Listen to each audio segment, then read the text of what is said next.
사무국장 최성진입니다. 반갑습니다. 네, 이번 달도 어김없이 이렇게 아침 일찍 많은 분들이 찾아와 주셔서 감사합니다. 오늘 그 푸드 인터넷 클럽 6월 행사 벌써 상반기 마지막입니다. 올해가 벌써 이렇게 빨리 지나가고 있는 생각이 드는데요. 저희가 2월 달부터 시작해서 이번이 2016년에는 5차 행사이고요.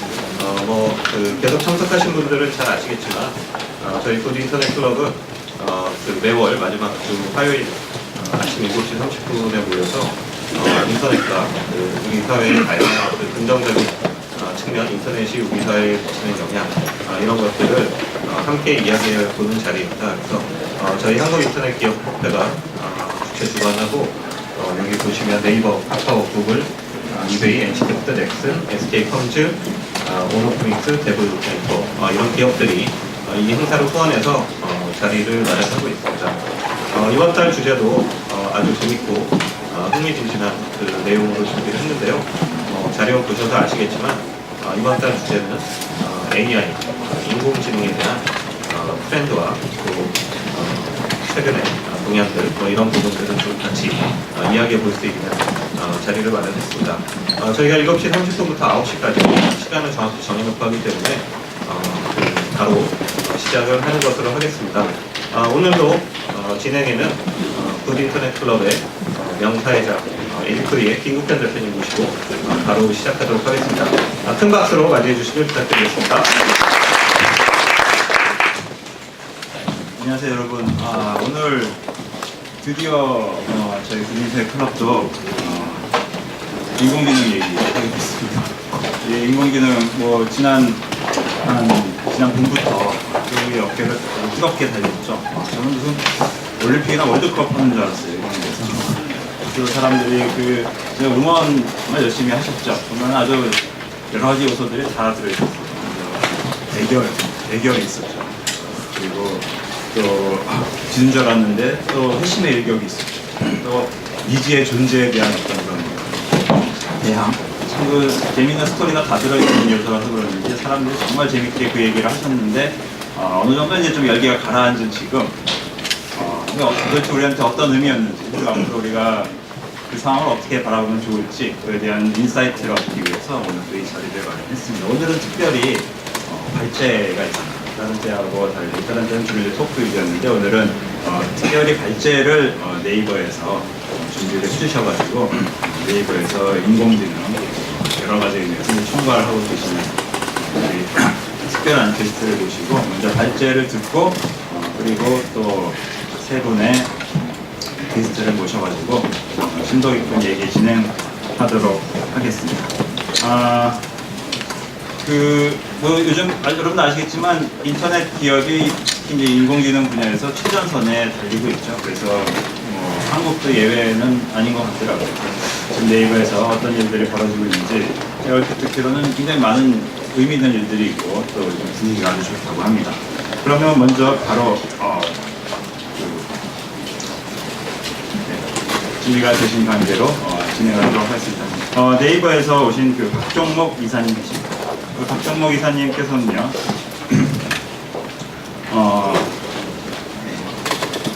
이력을 잠깐 읽어드리겠습니다.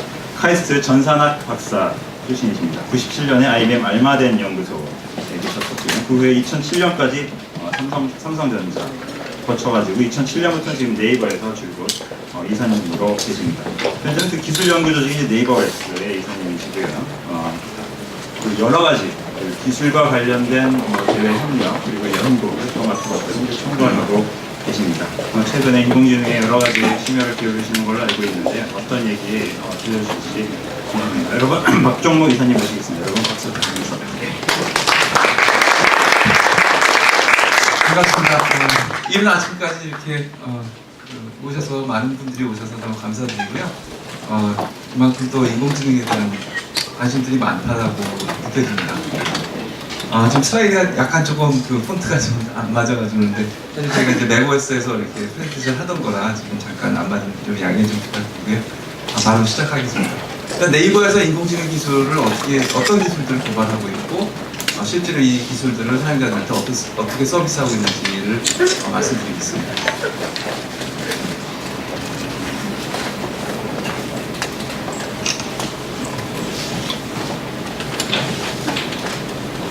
네. 우선 뭐 인공지능에 대한 뭐 역사를 잠깐 살펴보면요. 인공지능 연구는 꽤 오래전부터 사실 시작이 됐어요. 그래서 56년도에 이제 인공지능을 정의하는 컨퍼런스가 있었고요. 거기서 존 맥카티가 인공지능이 무엇이다. 결국 이제 사람의 지능력을 연구하는 학문이라고 정의를 했었고요. 초창기에 사실 추론이나 탄생 알고리즘을 많이 했었습니다. 그래서 뭐 여러분 잘 아시는 게임들, 사실 뭐 최근에 바둑도 어떻게 보면 게임이죠. 게임인데 초기에는 뭐 체스 같은 것들을 이제 인공지능이 두는 것들을 많이 합니다. 주로 이런 인공지능 연구들은 결국은 이제 어떤 해결책을 찾는 과정에서 가장 옵티멀 파스를 찾는 그런 게 이제 알고리즘이 되겠고요. 주로 이제 탐색 알고리즘들을 많이 연구를 했었습니다. 그래서 사실 체스라든지 바둑이라든지 바둑은 물론 가장 복잡하긴 하지만 그 전에 뭐 장기, 체스, 뭐 가장 간단했던 거는 틱택투 같은 거죠, 그죠?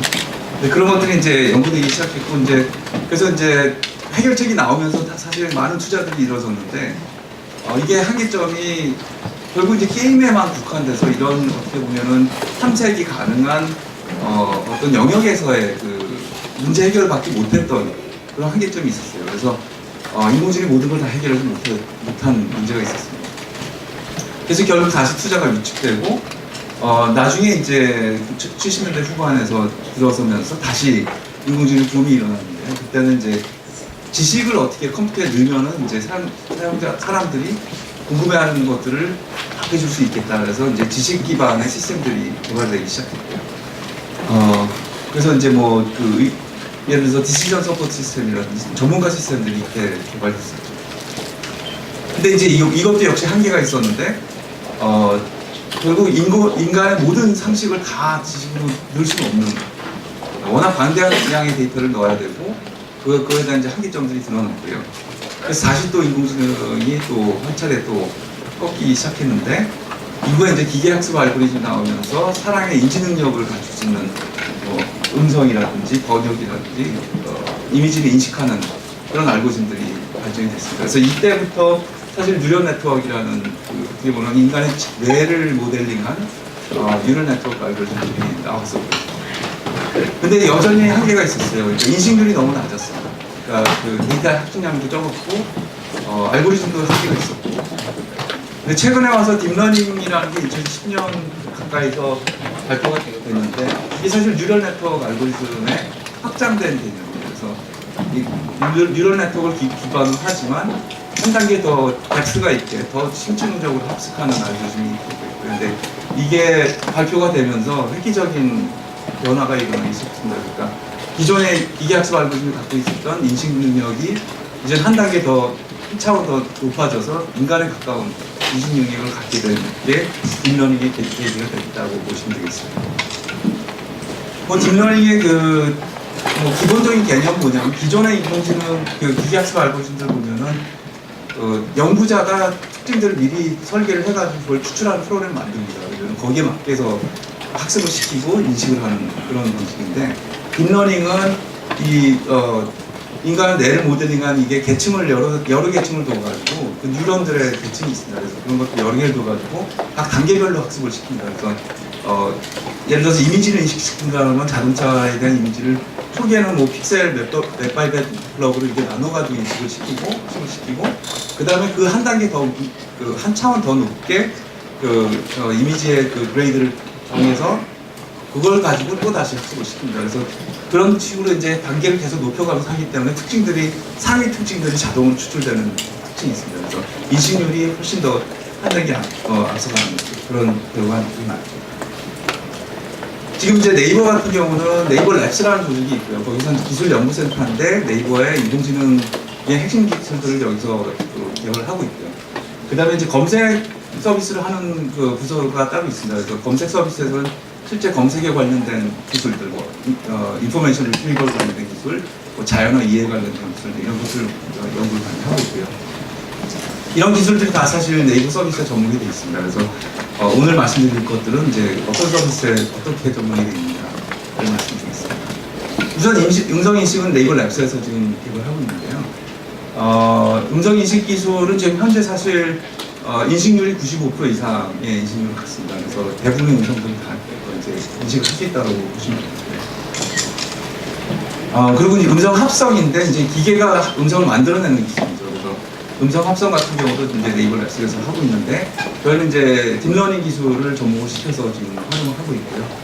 음성 합성이 적용된 사례들은 이제 사전 같은 서비스, 그래서 뭐 네이버 사전, 그리고 이제 글로벌 서비스로 라인 사전들이 있습니다. 그래서 라인 사전에도 음성 합성이 적용이 되어 있고, 그리고 뭐 기타 사전 같은 서비스에서 보면 뭐 영어 단어 문장을 읽어주는 그런 기능이 있습니다. 그래서 그런 것들이 이제 음성 합성 기능이 적용되어 있는 거고, 그리고 뭐 뉴스를 대신 읽어주는 그런 기능들도 이제 음성 합성으로 이제 적용된 서비스라고 보시면 되겠습니다.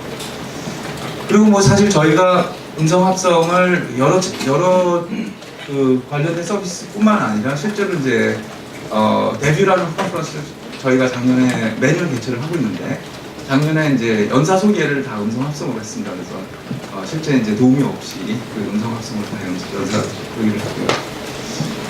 그리고 뭐 오픈 API도 저희가 오픈했습니다. 합성 API들이 여러분들이 개발하면서 오픈 API에서 활용할 수 있습니다. 그리고 이제 기계 번역도 이제 랩스에서 그 중점적으로 개발하는 기술이랑 상당히 국제적으로도 많이 앞서가고 있는 기술이라고 보시면 되겠고요. 두 가지 이제 모델을 개발해서 적용하고 있는데 하나는 이제 한국어를 중심으로 하는 모델이 있고 여기 이제 일본어, 중국어, 영어 같은 것들은 한국어 언어 모델을 중심으로 해서 이제 문장을 이제 다른 나라 언어로 이렇게 번역을 해주는 그런 형태로 하고 있고요. 그다음에 이제 나머지 영어를 중심으로 하는 것들은 라인이 이제 주로 나가 있는 국가들의 언어들을 이제 지원하고 있습니다. 그래서 기계 번역이 적용된 것도 뭐 사전에도 적용이 되어 있고요. 그래서 그 번역기를 여러분들 많이 아마 쓰실 것 같은데 번역기에서 이제 다른 나라 언어를 번역해주는 분들을 사전에 적용해주고 있고 그리고 뭐 그 웹페이지 번역도 해주죠. 뿐만 아니라 이제 라인 같은 그 메신저가 있는데 메신저에서 채팅을 할 때 라인 그 번역봇이 있습니다. 그래서 번역봇이 불러오면은 상대방이 다른 나라 사람이라고 하더라도 이제 채팅 메시지를 보낼 수가 있는 거죠. 그래서 그 번역 기술이 사실 작년에 저희가 그 와트라는 아시아 지역의 대회를 나갔었어요. 그래서 여기서 이제 한일 번역은 2위를 했고요. 그다음에 영일 번역은 3위를 했는데 이제 사실 2위와는 뭐 상당히 근소한 차이로 3위를 했습니다. 또 뭐 음성 인식, 번역 합성을 다 통합하면 결국 통역이 되겠죠. 그래서 통역 기능도 저희는 이제 일본어 통역기를 베타 오픈을 했고요. 그리고 이제 그 이미지 인식 쪽도 이제 연구를 하고 있습니다. 그래서 그 이미지들을 인식하고 분류를 하고 결국 이제 사실 분류라는 것 자체가 인식의 어떻게 보면 가장 기본인데요. 그러니까 이미지를 입력을 해서 그 트레이닝 시킨 다음에 새로운 이미지가 오면은 이게 어떤 카테고리 또는 어떤 사물에 해당되는 거다라는 거를 사전에 다 그 트레이닝 해놨기 때문에 그 트레이닝을 기반으로 이제 어떤 사물에 해당되는 건다라는 거를 이제 분류를 해주면 그게 결국 이제 인식이 되는 그런 문제입니다. 그래서 자동 분류 기능은 이제 네이버 클라우드에도 적용을 했고요. 그래서 네이버 클라우드에 이미지 같은 것도 올려놓으면은 일반 사용자들은 사실 이미지를 사진을 많이 찍지만 사실 분류는 잘 안 하잖아요. 그래서 그 클라우드에 올려놓으면 자동으로 이제 분류를 해주는 거고. 예를 들면 뭐 동물들을 기준으로 분류한다든지, 뭐 음식으로 분류한다든지, 아니면 텍스트가 들어가 있는 것으로 여러 가지 형태의 분류가 가능합니다. 사실 이 분류하는 데 있어서 좀 여러 가지 이제 신경 써야 될 것들이 많습니다. 예를 들어서 뭐 동물 사진의 분류에 뭐 본인 사진이 들어있다는 기분이 없어요. 그런 것들은 이제 신경 많이 쓰고 있고, 그 서비스 측면에서도 많이 고민하고 있습니다. 그리고 뭐 음악 인식도 저희가 이제 앱에서 하고 있고요. 이거는 이제 네이버 뮤직 앱에 음악을 들려주면은 이게 어떤 곡이다라는 걸 이제 에이블 뮤직에 이렇게 알아맞히고 그런 음악 인식 기술도 이제 그리고 이제 얼굴 인식하고 합성 같은 기능들도 이제 개발해서 서비스를 하는데 주로 이제 셀카 앱들, 카메라 앱들 기본적으로 뭐 필터 같은 거를 적용해서 뭐 밝게 하기라든지 이런 것들은 이제 기본적인 기능들이고 여기서 얼굴을 인식해가지고 성형을 해주는 그런 기능도 제공하겠습니다. 그래서 얼굴에 뭐 얼굴을 좀 더 가름하게 만든다든지 눈을 크게 만든다든지 그런 것들도 이제 라인 카메라에 적용하겠습니다. 그리고 뭐 다양한 이런 헤어스타일하고 이제 접목시켜서 얼굴 추출해가지고 이제 헤어스타일을 접목시키는 그런 합성 같은 것들도 있겠군요. 뭐 여기까지가 사실 네이버 랩스에서 주로 하는 연구들을 말씀드렸고요. 그래서 기본적으로 랩스에서 하는 연구들은 주로 인식 알고리즘, 음성, 그다음에 음성 인식, 영상 인식, 이미지 인식, 그리고 이제 합성하고 번역하는 것. 그래서 어떻게 보면 인공지능의 가장 핵심이 되는 기술들은 이제 랩스에서 연구기만 하고 있고요. 참고로 그 엊그제 저희가 여러분들 혹시 CVPR이라는 컨퍼런스 아시나요? 그 이제 컴퓨터 비전 앤 패턴 레코니션이라는 세계 탑 이 분야에서는 탑티어 컨퍼런스입니다. 근데 거기서 BQA라는 챌린지를 했어요. 이게 비주얼 퀘스천 앤서링이라는 챌린지인데 거기서 세계 2위를 했습니다. 버클리 대학이 2위를 했고 저희가 2위를 했습니다. 그래서 그 BQA라는 건 뭐냐면은 사진을 두고서 사용자들이 그 사진에 대해서 질문하면은 자동으로 답변을 해주는 그런 콘텐츠입니다. 그래서 세계대로 처음으로 이제 CVPR이라서 이제 개최를 한 대회고요. 거기서 저희가 2위를 했고요. 그래서 상당히 뭐 세계적으로 앞서가는 기술이라고 이해하시면 될 것 같습니다. 그 다음에 이제 검색 쪽에서의 그 연구를 말씀드리는데, 기본적으로 검색이라고 하면 웹문서나 어떤 문서를 가지고 인덱싱을 해가지고 거기 있는 키워드들을 추출하고 어떤 키워드가 어떤 문서에 들어가 있는지를 이제 인덱싱을 하죠. 그리고 이제 사용자의 어떤 지리가 없는 그 지리로부터 가장 매치되는 문서들을 추출해가지고 이제 랭킹 알고리즘을 돌려가지고 이제 순서대로 나열하는 기술이 검색 알고리즘이라고 보시면 됩니다. 근데 뭐 과거의 검색 같은 경우는 뭐 물론 뭐 오래전에 뭐 구글이 페이지 랭크라는 걸 개발하고 랭킹 알고리즘을 간단하게 적용을 했지만 요즘은 사실 기계학습 알고리즘을 이용해서 랭킹을 합니다. 그래서 랭킹하는 데 있어서도 이제 학습 알고리즘이 적용되고 있고 그리고 뭐 사용자 지리에 대해서 뭔가 그 형태적으로 분석한다든지 어떻게 보면 자연어 이해에 가까운 그런 처리들을 하고 있는데요. 그래서 형태적 분석도 하고 있고 그 다음에 뭐 동일한 언어인데 동일한 단어인데 이게 약간 이제 의미가 이제 뭐랄까 여러 가지 의미를 갖고 있는 단어들이 있습니다. 예를 들어서 골프라고 하면은 이게 그 폭스바겐 골프를 얘기하는 건지 아니면 스포츠 골프를 얘기하는 건지 사실은 좀 애매하잖아요. 그러니까 그런 것들을 중의를 해석해가지고 가장 지금 컨텍스트에 맞는 걸로 답변하는 그런 알고리즘입니다. 그리고 뭐 지리어가 잘못됐을 때 그걸 이제 자동 고쳐준다든지 그 지리어를 그런 지리어를 추천해준다든지 그런 기능들도 이제 인공지능 알고리즘들이 적용되는 것이죠. 그리고 이제 저희가 또 특화된 검색 기능들을 또 제공하고 있는데, 예를 들어 지역 검색하는 어떤 관광 유명 관광지라든지 혹은 어떤 지역을 검색한다든지 거기에 맞게 서비스를 좀 더 그 사용자의 그 의도를 좀 잘 반영할 수 있게 저희가 하고 있는데, 예를 들면은 전주 한옥마을을 검색했다 그러면은 그 한옥마을에 해당되는 블로그들 사용자가 이제 기록한 블로그까지 분석해서 이 지역의 어떤 특성들을 뽑아냅니다. 예를 들면은 어떤 블로거들이 뭐 아이들하고 다니기가 좋은 곳이다.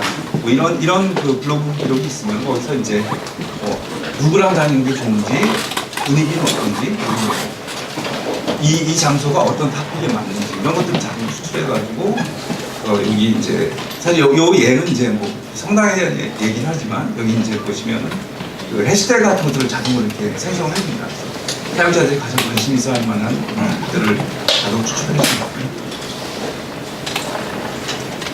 그 다음에 이제 스타일 검색을 저희가 또 제공해 주는데, 이거 상품 검색을 할 때 그 어떤 유사한 상품을 또 검색하는 기능을 제공합니다. 그래서 여기 보시면은 이제 비슷한 스타일의 상품 찾기 하면은 지금 이제 이 상품을 보고 있지만 이 상품하고 똑같은 브랜드는 아니지만 같은 스타일의 같은 종류의 상품을 자동으로 찾아줍니다. 이거는 이제 상품에 대한 디스크립션을 가지고 텍스트 모델, 텍스트 마이닝을 하기도 하고, 또는 이미지에 대한 딥러닝을 이용해가지고 비슷한 류의 이미지를 같이 검색해서 접목시켜주는 그런 기술이라고 생각했습니다. 그 다음에 저희가 이제 검색 같은 경우는 최근에 저희가 이제 대화 시스템으로 많이 발전되고 있는 상황인데요. 초창기에는 저희가 이제 네이버 링크라는 서비스를 런칭했어요. 그래서 음성 기반의 검색을 할 수 있는 서비스인데, 그 다음 단계에 이제 2014년에는 이제 대화형 검색을 런칭했습니다. 그래서 대화형 검색이라는 게 이제 어떻게 보면 그냥 검색 지리를 딱 주고 마는 게 아니라 계속해서 연달아서 뭔가 그 검색 결과들을 좀 더 깊이 있게 재검색을 통해서 이제 사용자가 의도하는 것들을 찾아내는 그런 과정을 하고 있습니다. 그래서 대화형 검색을 이제 2014년에 저희가 런칭했고요. 최근에 런칭한 게 이제 라이브 검색이라는 걸 런칭했습니다. 그래서 라이브 검색은 마치 채팅하듯이 검색 시스템하고 채팅을 하듯이 이제 검색을 해나가는 그런 시스템입니다. 그래서 라이브 대화 서비스가 지금 현재 네이버 앱에 이제 검색 통합 검색 쪽을 들어가면 이제 베타 서비스를 지금 제공하고 있는데요. 여러 가지 이제 한 16개 정도의 영역에서 검색 결과를 제공하고 있고, 여기 보신 듯이 이렇게 채팅하듯이 뭘 물어보면은 이제 그거에 대한 답변을 해주고, 또 이제 이어서 또 그 결과에 대해서 또 추가적으로 물어볼 수도 있고, 그런 식으로 이제 채팅하듯이 이제 해나가는 그런 라이브 검색 서비스를 런칭했습니다. 이게 이제 쇼핑톡톡이라고 그 판매자하고 직접 대화하듯이 이제 채팅하면서 어떤 물품에 대해서 계속 물어보는 서비스가 있는데요. 거기도 이제 그 대화 시스템이 적용돼서 사실 실제 판매자가 없더라도 인공지능이 대신해서 이렇게 답변을 해줍니다. 예, 그 다음에 마지막으로 저희가 이제 그 미래 기술을 위해서 이제 새롭게 이제 연구하는 분야가 있는데, 작년에 이제 저희가 데뷔를 통해서 저희가 인공지능 기술에 대해서 향후 한 5년간 1,000억 정도 투자를 해서 인공지능 새로운 영역들을 발굴하겠다라고 발표를 한 적이 있습니다. 그래서 저희가 그런 영역들이 이제 로보틱스하고 모빌리티하고 스마트홈, 어떻게 보면은 네이버가 기존에는 온라인 서비스, 주로 PC 기반이나 아니면 스마트폰 기반의 온라인 서비스를 중심으로 해왔던 회사라고 하면은, 앞으로는 저희가 꼭 온라인이 아니더라도 오프라인 상에서 사용자들이 어디 있든지 간에 네이버 서비스를 접할 수 있는 그런 환경을 확대하는 방향으로 이제 연구를 하겠다라고 말씀드린 거고요. 그래서 자율주행 관련된 것들이라든지 로보틱스, 그리고 웰네스하고 피트니스, 사용자들하고 직접 접할 수 있는 그런 디바이스를 통해서 하드웨어하고 소프트웨어를 접목시킨 그런 새로운 프로덕트들을 개발하는 것들을 중심으로 하고 있습니다. 컨셉을 보면은 결국은 사용자가 어디든지 간에 PC, 스마트폰을 쓰고 있든지 PC를 쓰든지 아니면 가정 환경에 있든지 아니면 자동차를 타고 있든지 어떤 환경에서도 언제 어디서든 이제 네이버 서비스를 접할 수 있게 하겠다는 게 지금 컨셉입니다. 그래서 이런 영역에서의 이제 연구들을 하고 있고, 이제 아직 자세한 말씀을 드리기는 좀 어렵지만 한두 개씩 이제 프로덕트들이 이제 런칭이 될 겁니다. 그래서 올해 데뷔 때도 조금 더 자세한 내용들을 말씀드릴 수 있습니다. 그다음에 사실 이런 분야들은 많이 좀 요즘 관심을 갖고 있는 영역이긴 하죠.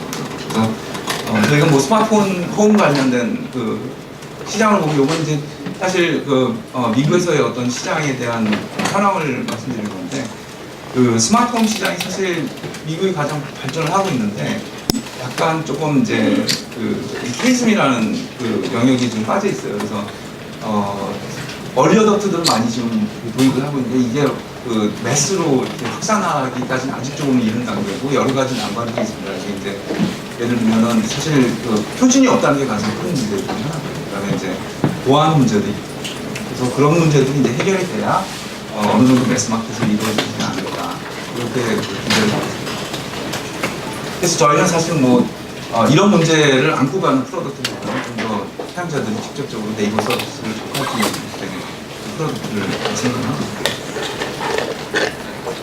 그 다음에 자율주행 관련해서는 뭐 2020년까지 뭔가 그 자율주행이 여러 단계 있는데 정부에서 또 3단계의 자율주행이니까 완전 자율주행은 아니더라도 어느 정도 사용자 개입 없이도 직접적으로 운전할 수 있는 시스템을 상용화하는 거는 이제 정부에서 또 지금 드라이브 하고 있는 상황이고요. 근데 뭐 시장 전망을 보면은 요건 이제 그 2020년까지 자율주행 기능이 뭐 조금이라도 들어가 있는 것들의 그 자동차의 인스톨 베이스가 이 정도로 예상된다라는 전망인데요. 이게 이제 상당히 이제 가파르게 성장하는 걸 볼 수 있겠죠. 근데 이제 여기서 보시면은 사실 8밀리언 정도의 인스톨 베이스라고 하면은 사실 그렇게 많은 인스톨 베이스는 아닙니다. 왜냐하면 사실 1년에 예를 들어서 자동차 양산된 판매되는 게 1억 대다 하면은 1000만 대면 사실 상당히 미미한 수준이라고 보시면 됩니다. 그래서 자율주행 차가 자율주행 기능을 갖고 있는 차들은 앞으로 많이 늘어나겠지만 완전 자율주행 차가 스스로 돌아다니면서 일반화되기까지 상당히 시간이 걸릴 겁니다. 그래서 이제 이런 부분들은 사실 어떻게 보면 정부 주도적으로 많이 드라이브를 해줘야 사실 이런 것들이 좀 보편화가 되고 여러 가지 이제 뭐 법제에 관련된 이슈들도 있고 그런 것들이 많은 난관들이 있습니다. 그다음에 이제 로봇 시장도 저희가 이제 바라보고 있는데 사실 로봇 시장은 그 산업용 로봇은 이미 사실 시장이 형성되어 있는 상황이거든요. 그다음에 이제 산업용 로봇 말고 전문 영역에서의 로봇들도 이제 활용되고 있는 상황이고 이제 앞으로는 좀 더 사용자들한테 접할 수 있는 로봇들이 많이 등장할 거라고 봅니다. 지금도 사실 이미 등장하고 있고 그래서 서비스 로봇이라는 것들이 등장하고 있죠. 호텔에서 어떻게 보면 안내원 없이 그냥 로봇이 안내를 해주는 호텔에 어떤 주문을 자동으로 받아준다든지 그런 것들은 이미 사실 상용화가 돼 있어서 운영 중에 있는 호텔들이 있고요. 그 다음에 퍼스널 로봇들도 등장을 하고 있죠. 뭐 최근에 MIT에서 이제 창업한 분이 지금 지보라는 로봇을 만들고 있고요. 그런 것들이 소셜 로봇들도 앞으로 등장할 거라고 예상이 됩니다.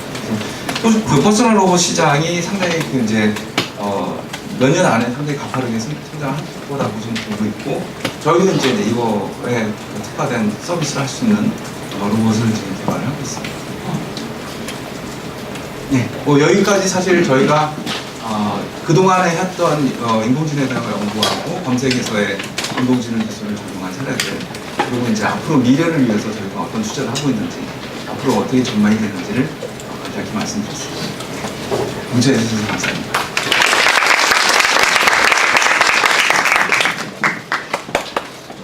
저희가 주신 이름 순으로 제가 소개를 올리도록 하겠습니다. 먼저 첫 번째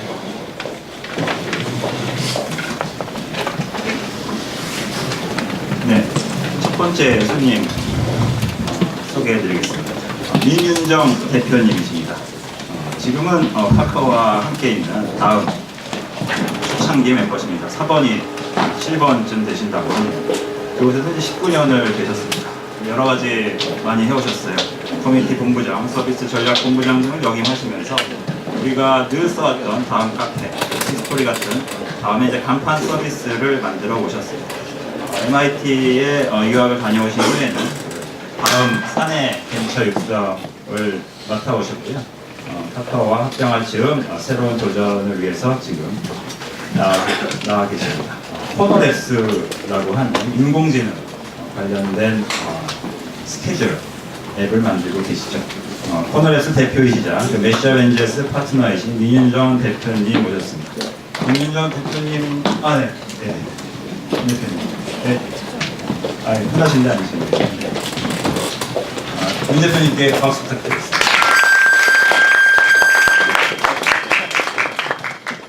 민 대표님께서는 2016년 혁신을 이끌 9명의 여성 CEO. 전 세계에 9명이 있어요. 한국에 9명이 있어요. 아, 실수하셨네. 뽑히신 바도 있는 그런 대표님 어서 오세요. 두 번째 손님, 세 번째 손님이시고요. 세 번째 손님 모시도록 하겠습니다.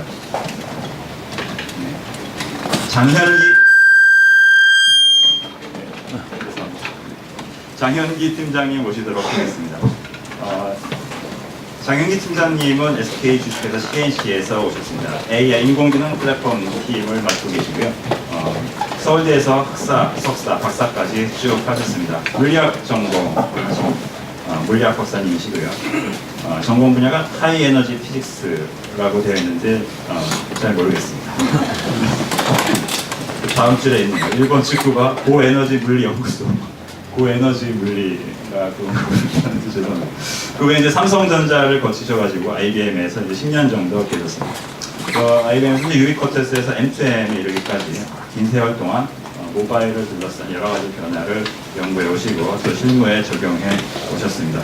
그 후 SK CNC로 이직하셔서 요즘 이제 SK CNC가 굉장히 그 인공지능에 또 올인하고 있지 않습니까? 여러 가지 전략적인 기도에서 인공지능을 둘러싼 활동들을 벌이고 있는데 이제 중추적인 역할을 하고 계십니다. 장현기 팀장님 모시도록 하겠습니다. 마지막으로 정지훈 교수님 모시도록 하겠습니다. 미래학자시죠? 네, 한국을 대표하는 융합인재 정지훈 교수님. 한양대 의대를 졸업하시고 서던캘리포니아 대학교에서 의공학 박사를 취득하셨습니다.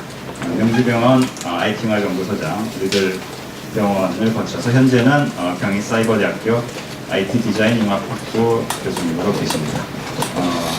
뭐 대표적인 융합하면은 정지훈이라는 이름이 이렇게 딸려 나올 정도로 여러 가지 방송 등에서도 많은 활동들을 하시죠. 맞는 코멘테이터로서 여러 가지 활동들을 해오셨는데 요즘에 알파고 때문에 굉장히 바쁘셨다고 들었습니다. 오늘도 연장선상에서 나와주셨는데 저서로는 거의 모든 인터넷의 역사, 거의 모든 IT의 역사, 거의 모든 시리즈, 그리고 내 아이가 만난 일에 제자의 교수님이 있습니다. 김지현 교수님께 여러분 박수 부탁드립니다. 박천국 이사님.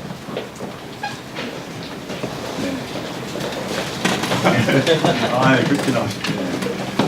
아직 가시면 안 됩니다. 네. 저도 자리, 제가 여기 앉는데. 저도 앉아서 본격적인 얘기 나눠보겠습니다. 여러분, 반갑습니다. 제가 소개드렸는데, 틀린 말은 없죠? 세계를 대표하는 9명만 해요. 오늘 이런 날에서 반갑고요. 먼저 좀 요즘 어떻게 지내시는지 다들 인공지능과 관련돼서 활발한 활동을 해오셨는데요. 좀 어떻게 지내시는지 제가 간단하게 그동안의 인생을 소개를 해드렸는데 요즘 얘기는 좀 직접 나와 있어요. 궁금한 거가 있습니다. 먼저 지금 오늘은 여러분 다 아시겠지만 이게 지금 패널 토크가 아니라 그냥 토크라서 자연스럽게 제가 이렇게 순서대로 이렇게 하지 않습니다. 그때 말씀 안 해주시면은 진짜 분명히 안 나와서 나중에 송구스러워지시기 때문에 꼭 마이크는 얼굴 가까이 해서 바로바로 얘기해 주시고 임 대표님 코너였어요. 왜냐면 인공지능 테마주. 테마주요? 상장에 들었어. 테마 아시나요? 어떤 회사인지.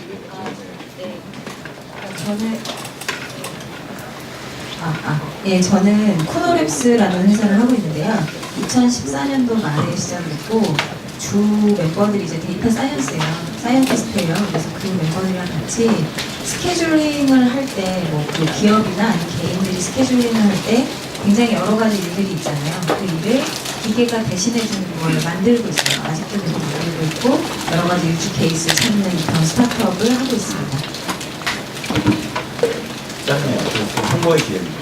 코노.ai 저희 사이트예요. 네. 다 AI가 있었네. 다 AI가 있더라고요. 네, 그래서 AI는 어느 나라 텐데. 안경인가 뭐 그렇지 그 어려운 나라 이름이 있었는데요. 네.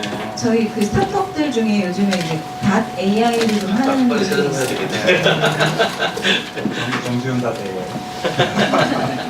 AI, 인공지능 관련한 창업하시는 분들 뭐 애용하시는 분들 꽤 많이 있어요. 지금 서비스 나온 지는 꽤 됐죠. 네, 서비스는 작년 7월부터 이제 조금씩 모바일 앱도 만들고 웹 인터페이스도 만들고 이러면서 테스트를 하고 있어요. 지금 바로 앱스토어나 플레이스토어에서 아니요, 받으실 수 없어요. 저희가 지금은 클로즈드 베타를 좀 하고 있고요. 클로즈드 베타 경험 가지고 아마 올해 여름쯤에 올해 여름 네, 써보실 수 있을 거예요. 올해 여름 며칠쯤에 저희가 들어가고 있습니다. 정확히 날짜를 저희가 어나운스하면 저희 개발자들한테 혼나거든요. 아, 그래서 예. 여름쯤 7월경에 아마 지금 다음 네. 달에 네. 다음 달에 코너렉스 검색하셔서 감사합니다. 표시겠어요? 요즘에 그 마무리하시는 그 엑스토에 돌리기 위해서 요즘 제가 근데 저는 좀 홀가분해요. 사실 아까 소개해 주셨지만 다음이라는 회사에서 오래 다녔는데요. 재밌었거든요. 다음 회사에서 굉장히 많은 걸 배우면서 일을 했는데 이제 이런 약간 AI라고는 하는데 저희가 하는 거는 사실은 그렇게 많은 데이터, 사람들이 어떻게 일정을 잡는지를 분석해서 그걸 기반으로 기계를 학습시켜서 기계가 좀 더 사람이 할 일을 대신해주는 걸 만들려고 하고 있거든요. 그러다 보니까 시행착오도 많고요. 그리고 저희가 겁없이 이제 글로벌 스타트업으로 시작하자 뭐 이래서 의기투합된 멤버들이에요. 그래서 꿈은 굉장히 크고 근데 조직은 되게 작고 그러니까 그냥 좌충우돌 하는 것 같아요. 근데 그게 좀 저는 재미있긴 하더라고요. 좌충우돌 하면서 배우고 또 그 다음 스텝 가고 이런 일들을 좀 자유롭게 하고 있어요. 큰 기업에서는 여러 가지 제안들이 많잖아요. 실험을 할 때 저희 구성원들 의지로만 되진 않으니까 그런 면이 좀 의미도 있고 재밌게 해보고 있는 것 같습니다. 인공지능을 어떻게 보면 이제 실무에 적용하는 그런 귀한 사례가 나오기 시작한 첫 번째 케이스 같은데 응원하면서 좀 구체적인 얘기는 좀 이따가 다시 해주시겠습니다. 그러면서 어떻게 보셨습니까? 뭐 알파고 때문에 다들 바쁘셨을 것 같아요. 알파고 때문에 네. 알파고 때문에 갑자기 없어졌죠. 네, 사실은 저는 석사 때도 그렇고 박사 때도 그렇고 전부 인공지능 써가지고 논문을 써가지고 일단 그때부터 보긴 했지만 이제 제일 이 얘기를 많이 하기 시작한 거는 2011년에 여기 옆에도 있으시면 왓슨 제퍼디 쇼 나오고 나서 그 관련된 쪽에 이제 제가 항상 한 5년 정도 빨리 가거든요. 그래서 항상 그게 문제예요. 책 그런 같은 얘기를 것도. 본인 입으로 네. 그래서 말하잖아요.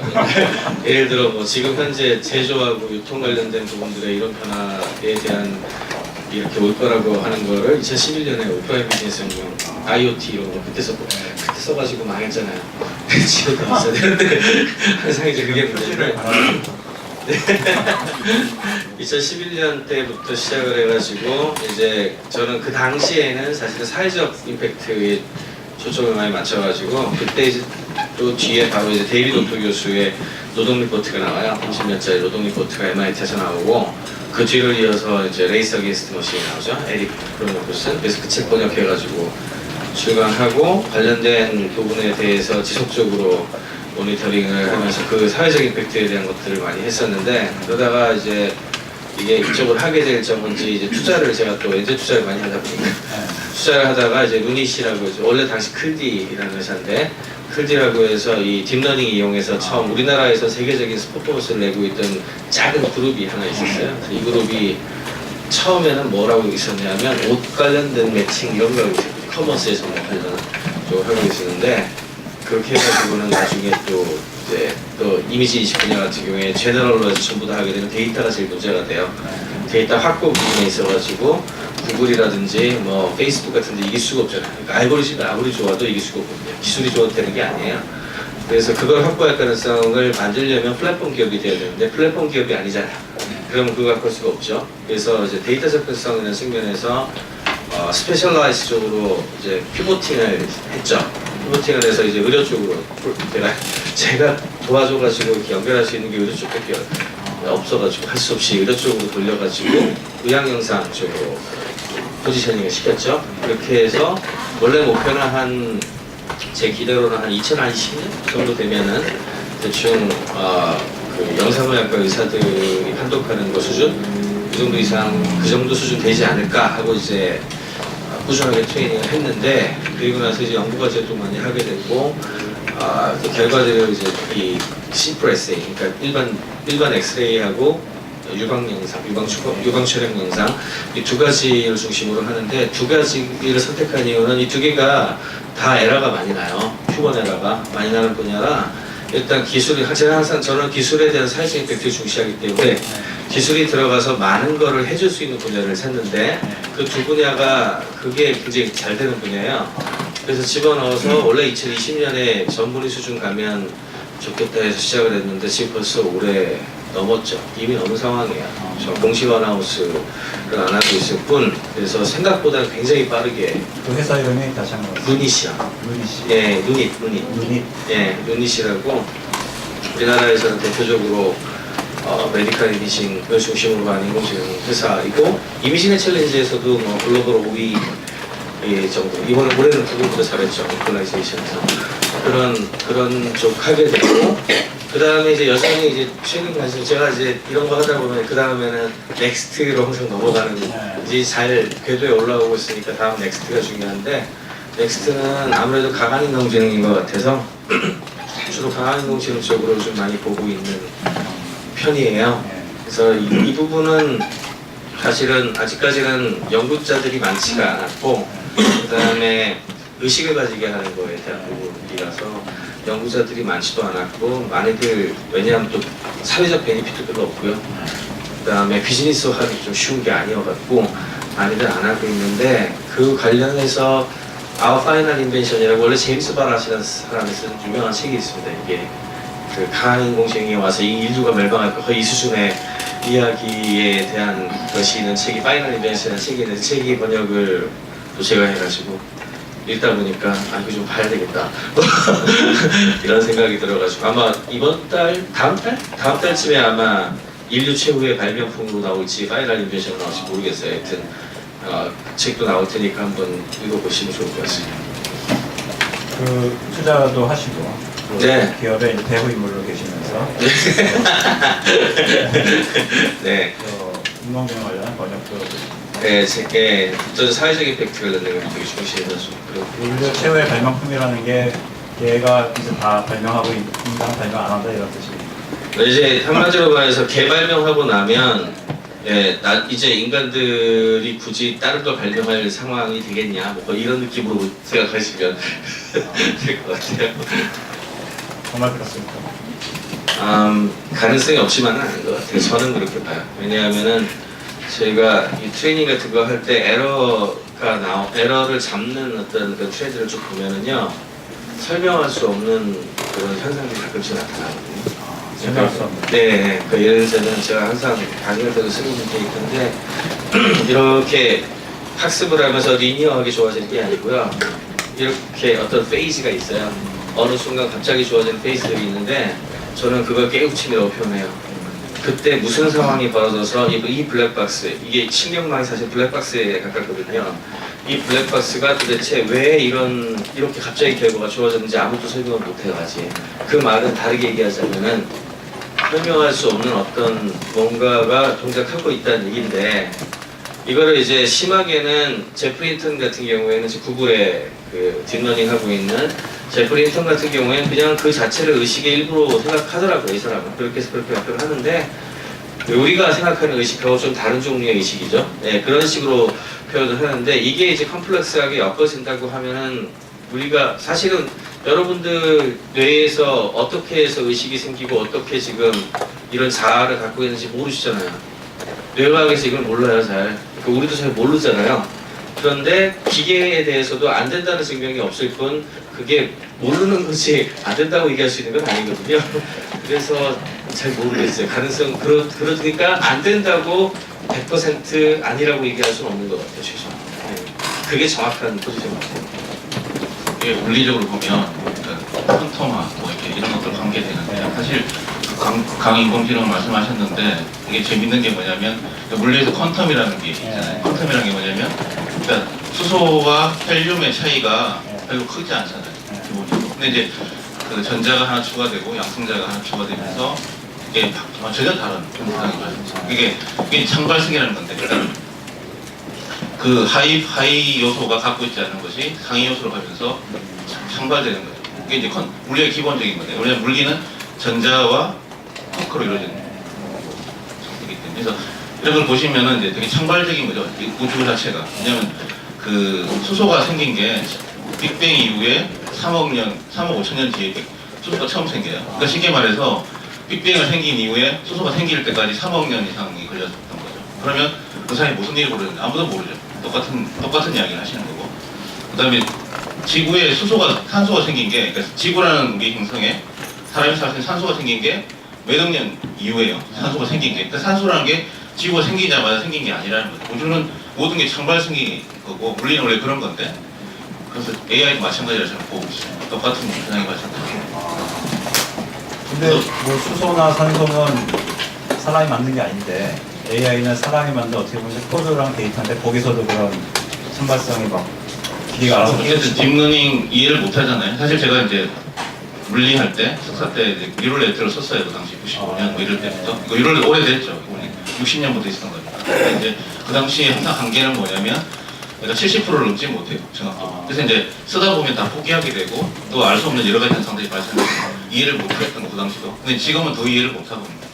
그래서 그런 것들이 이제 인간이 이해를 못 하기 시작하면 그러니까 컴퓨터 안에 어떤 일이 벌어지는지도 알 수 없게 되는 것이고 결국 그런 일이 그러니까 얼마나 지날지 모르지만 분명히 생길 거라고 보는 거고요. 사실 재밌는 게 뭐냐면 알파고가 나왔을 때 대부분 AI 전문가들은 이세돌이 이길 거라 예상했어요. 속으로 말은 안 했지만 대부분 다 알파고를 이세돌이 쉽게 이길 거라 생각을 했고 저는 5대0 이길 거라 생각했어요. 그러니까 사실 그렇게 생각했는데 전 반대잖아요. 그래서 저는 이해를 못 하고 있는 거예요. 사실 기계가 어떻게 하는지를.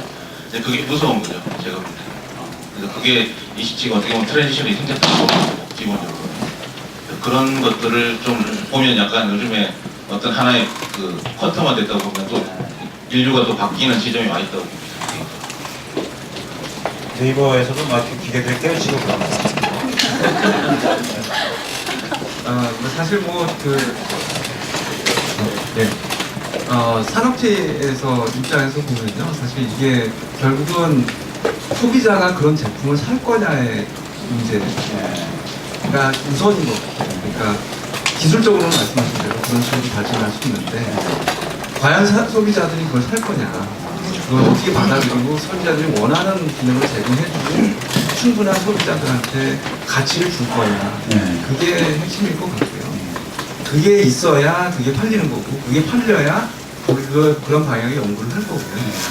그래서 사실 우리가 그런 되게 어떻게 보면 미래를 보면은 그게 발전할 수 있겠다라고 예측을 하고 있지만 실제로 산업이 그렇게 형성될 거냐, 그건 이제 결국 소비자의 판단일 것 같아요. 아직 특별히 깨우치지는 않죠. 내가 그런 걸 위해서 연구를 한다기보다도 말씀드렸듯이 소비자들의 니즈하고 소비자들을 만족시키고 밸류를 줄 수 있는 방향으로 연구하고 있는 거지. 그거를 인공지능 자체가 이게 신도 아니고요. 그걸 사람이 안 하는 건데 어떤 가치를 줄 거냐에 핵심을 두는 게 기업체 입장에서 그렇게 하는 거죠. 우리가 그런 식으로 이제 많이 걱정을 많이 하시는데요. 사실 여러분들이 판단하셔야 되는 거예요. 그러니까 그런 것들을 진짜로 필요로 할 거냐.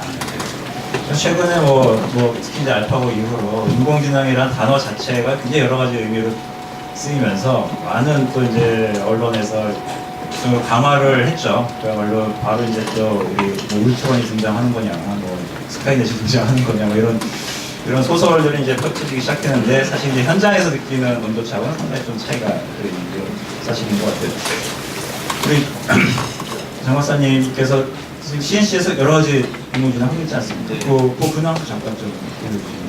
사실 말씀드린 게 강한 인공지능 말씀드렸지만 두 가지 축이 있는 거죠. 그러니까 기술적으로는 이런 어떤 하나의 변화가 발생하고 있고 그럼 백그라운드로 흘러가는 거고요. 이제 이걸 팔 수 있냐는 관점에서 할 수 있는. 예, 그게 제일 중요한, 기업적으로 중요한 건데 다른 이야기, 전혀 다른 이야기고요. 제가 볼 때. 그래서 알파고가 구글의 주식 가치를 올렸지만 실제 알파고가 돈을 벌지 않잖아요. 기본적으로. 그래서 그 왓슨이 제퍼디라는 것을 하고 난 다음에 돈을 벌지 못해요. 제퍼디 이기다 돈을 주는 건 아니니까. 근데 그래서 IBM이 2011년부터 지금 4년 정도 상용화를 준비해서 2014년에 사업부를 만들었어요. 왓슨이라는 사업을. 그다음에 1년도 안 되고 이제 15년 정도 돼서 이제 창업을 돈을 벌려고 하는 거고. 근데 제가 볼 때는 AI로 돈을 벌려고 하는 가장 현실적인 모델이 왓슨이라고 보는 거죠, 저희들은. 근데 왓슨을 저희들이 이제 작년부터 협상을 했고요. 그래서 이제 사실 협상하는 과정에 알파고가 나타났죠. 그래서 사실 재밌었던 것은 내부적으로 좀 약간 이슈가 있었어요. 그 왓슨 하냐 마냐에 대해서. 근데 이제 알파고를 있죠. 왓슨이 돈을 버냐는 또 컨설이 있는 거예요. 여러方面에서. 근데 이제 알파고가 생기면서 좀 자연스럽게 넘어간 경향이 있습니다. 사실은 이제 알파고가 도와준 경향이 있고요. 근데 반대로 또 피해도 있는 것이죠. 알파고에 대한 기대치만큼 왓슨에 대한 기대치도 발생하는 건데 왓슨과 알파고는 좀 다른 어프로치가 있기 때문에 이제 특징이 다른 솔루션이죠. 그래서 이제 그런 관점에서 좀 약간의 걱정도 같이 발생하지만 컨트롤에서는 이제 도움을 줬다고 볼 수 있고요.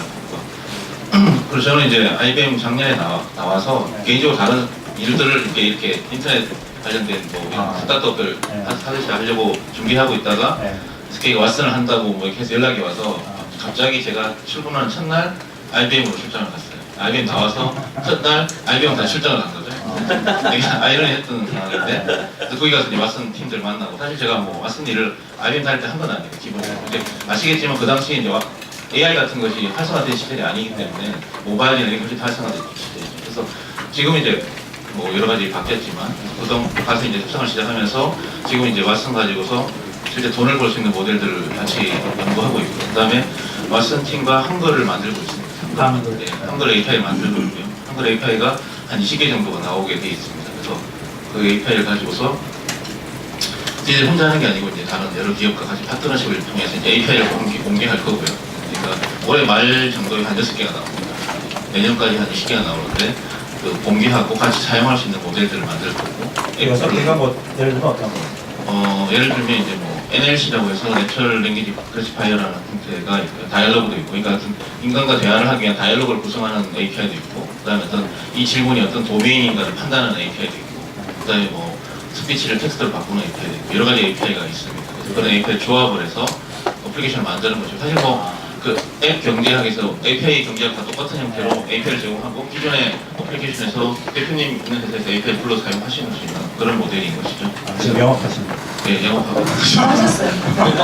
그래서 이제 그런 형태가 진행되고 있고요. 그래서 사실은 이제 저희들은 제가 보는 생각은 가장 AI를 가지고 어떻게 하면 돈을 벌 것인가에 대한 가장 가까이 있는 솔루션이 아닌가 생각합니다. 이 부분에 대해서 제가 조금 첨언을 좀 하자면은 구글이랑 IBM이랑 페이스북이랑 하고 있는 어프로치가 조금씩 차이가 다 있어요. 그래서 IBM 같은 경우에는 저도 IBM은 이제 알람베타 연구소 저쪽에 노다 박사가 하고 있는 하드웨어 칩 시냅스라고 프로젝트가 있거든요. 그쪽하고 여기 지금 이게 요크타운 하이츠 쪽에서 시작한 왓슨하고 이제 두 가지 어프로치도 되게 다르고. 그래서 이제 IBM 같은 경우에는 처음에 리서치 연구소에 출발해서 이미 체제가 지금 현재 CTO가 라파이라고 하는 친구인데 원래 웹스피어에 있었던 사람이에요. 그래서 사업부 체제로 넘어왔죠. 그래서 리서치 앤 비즈니스가 이제 동시에 가는 게 셋업이 됐고, 그 다음에 제가 아까 전에 잠깐 우리 농담에서 얘기하면서 얘기를 했는데 사실상 클라우드 인공지능 운영체제에 가깝게 셋업돼 가고 있어요. 그래서 운영체제라는 게 뭐 사실 별거 아니잖아요. 이게 운영체제라는 걸 저는 그냥 플랫폼 공통 요소로 그냥 생각해 버리는데 공통 요소가 제공이 돼서 많이 쓰면 그게 그래서 이제 차세대 이제 플랫폼 전쟁이라고 생각을 한다면 옛날에 iOS하고 안드로이드가 대결했다면 이제 이런 거를 누가 많이 가져가느냐의 싸움이에요. 거기에서 이제 왓슨 같은 경우에는 특히 이 심볼릭 어프로치를 많이 했어요. 그러니까 이 심볼릭 어프로치가 뭐냐면 언어 분야에 이제 처리하는 쪽 관련된 것들을 많이 하면서 문제를 풀어내는데 버티컬하고 얼라이먼트를 쫙 가져가는 거야. 이제 이게 이제 IBM에서 하고 있는 어프로치고 그 좀 실험적인 어프로치죠. 다르게 얘기하면 좀 헤비해요. 헤비한 부분이 좀 있고 그래서 서버 백엔드를 컨설팅해서 전부 이제 구축해줘야 되고 이런 식의 전형적인 IBM 비즈니스 모델이죠. 이런 식으로 진행을 한다면 구글은 어떻게 하고 있냐면 구글도 사업부 체제하고 그다음에 리서치 체제하고 둘로 나눠져 있다고 보시면 돼요. 리서치 체제는 제프리 힌턴 교수, 토론토 대학에 있었던 제프리 힌턴 교수가 들어가가지고 주도를 하고 있는데, 이 사람은 제가 가끔 페이스북에 올리기도 하는데, 이 사람 굉장히 이상주의자예요. 제가 봤을 때 이상주의자라는 게 원래 1980년대 뉴럴네트워크 이 사람이 만든 거, 처음부터 이 사람이 한 거고 30년 이상 이 짓을 해왔는데, 이 사람이 이거를 한 믿음에는 인간의 뇌를 연구하다 보니, 인간의 뇌는 유니버설 머신이거든요. 그러니까 신경의 신경망이 모든 걸 다 처리하잖아요. 그래서 하나의 솔루션으로 인간처럼 사고할 수 있는 그런 기계가 가능하다라고 하는 믿음이 있어요.